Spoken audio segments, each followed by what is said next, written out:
Namahagi ng Housing Materials at Essentials ang Department of Human Settlements and Urban Development o DSUD sa mga nasalanta ng Bagyong Christine at Leon.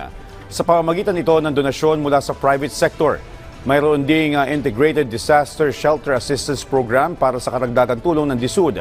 Kabilang dito ang cash assistance para sa mga nasalanta. Sa nakaraang DSUD response sa Albay, 30,000 pesos ang ipinamahagi ng ahensya para sa totally damaged ang bahay, habang 10,000 pesos naman para sa partially damaged. Nakipagtulungan ang DSUD sa National Housing Authority o NHA para sa relocation sa mga high-risk area. Mayroon din pambansang pabahay para sa Filipino Program o 4PH ang ahensya para sa murang pabahay sa mga lubhang nasalanta ng mga bagyo. Naghahanda na rin ang DSUD para sa inaabangang pananalasa ng bagyong Marce. Nag-issue si Secretary Acusar ng isang memorandum. Inuutusan po lahat ng aming regional offices na kung saan magkaroon ng anticipatory or proactive approach.